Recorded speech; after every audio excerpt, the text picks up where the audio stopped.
दिनांक 26 जानेवारी प्रजासत्ताक दिन केळवद बाजार चौक इथं साजरा करण्यात आला। सर्वात प्रथम बाजार चौक इथं प्रमुख पाहुणे मिलिटरी जवान माजी सैनिक श्री तुलाराम चांदेकर केळवद यांच्या हस्ते ध्वजारोहण करण्यात आलं। यावेळी पोलीस पथक, होमगार्ड पथक, सर्व शाळेतील विद्यार्थी विद्यार्थिनी, शिक्षक शिक्षिका आणि गावातील अनेक महिला पुरुष उपस्थित होते।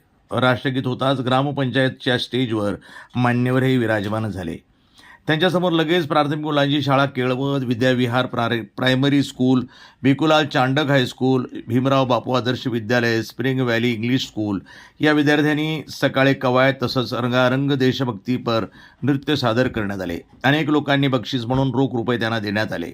या कार्यक्रमामध्ये प्रमुख म्हणून केळवद गावचे माजी सैनिक तुलाराम चांदेकर, ग्रामपंचायत सरपंच प्रभारी वानखेडे, सचिव आणि तसेच ग्रामपंचायतीचे सर्व सदस्य आदी मान्यवर या कार्यक्रमात सहभागी होते। गावातील हजारोंच्या संख्येनं विद्यार्थीगण, महिला, पुरुष, नागरिक उपस्थित होते। मोठ्या आनंदामध्ये 26 जानेवारी हा कार्यक्रम पार पडला। मी तुलाराम भिकाजी चांदेकर केळवद रहिवासी असून आणि माझं शिक्षण 1 ते 4 पर्यंत किल्ल्यावरच्या शाळेमध्ये झाले आणि 5 ते 10 पर्यंत त्यावेळी जनता हायस्कूल होती, त्यांचं नाव होतं। त्याच्यानंतर आता सध्या त्यांचं नाव भिकुलाल चांडक हायस्कूल आहे। त्या शाळेमध्ये मी 5 ते 10 पर्यंत शिकलो आणि SSC त्यावेळी आमच्या वेळेस 10वी SSC होती। त्यानंतर मग मी नागपूरला गेलो आणि 9/2/77ला मी आर्मी जॉईन केली। त्याच्यानंतर आर्मी जॉईन ॲज ए शिपाई, तेव्हा मी शिपाई या पदावर होतो। त्यामुळे त्याच्यानंतर परीक्षा देऊन आणि बाकी एक्झाम वगैरे झाल्यानंतर माझं प्रमोशन आर्मीमध्ये ॲज ए सुभेदार मेजर या पदावर होतो आणि 28 वर्ष नोकरी केल्यानंतर मी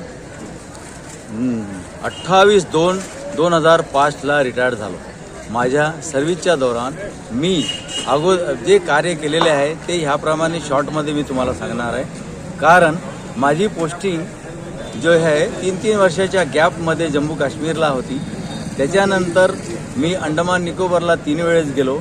श्रीलंकेच्या ऑपरेशनमध्ये 6 महिने होतो आणि ब्ल्यू स्टार ऑपरेशन गोल्डन टेम्पलला मी 1984मध्ये सिव्हिल ड्रेसमध्ये बी माझं ऑपरेशन होतं। त्यावेळेस आम्ही सिव्हिल ड्रेसमध्ये तिथे होतो।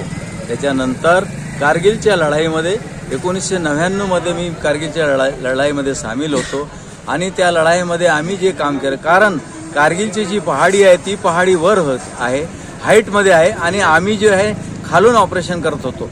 ते पाकिस्तानी लोक जे आहे वरून अटॅक करत होते, वरून फायर करत होते आणि आम्हाला काय करत होतं, आमची जी सेना होती ती खालून वर चढत होते। त्यामुळे आमच्या सेनेचे थोडंसं नुकसान जास्त झालेलं आहे।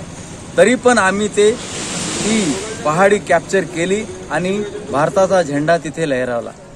आणि मला इथे बोलवण्याचा उद्देश म्हणजे ग्रामपंचायत केळवदच्या प्रभारी सरपंच मॅडम वानखेडे मॅडम यांनी रिक्वेस्ट केला होता, कारण माझे बी प्रोग्राम होते तिथे, पण ते सर्व प्रोग्राम सोडून मी, कारण माझं हे मूळ गाव आहे, मी माझी विद्यार्थी आहे आणि ह्याच गावचा मी माझी सैनिक आहे।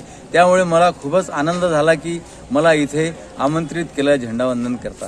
त्यामुळे आणि हा जो प्रोग्राम इथे झालेला आहे तो अत्यंत चांगला झाला आणि मला इथे बोलवल्याबद्दल मी त्यांचा आभारी आहे।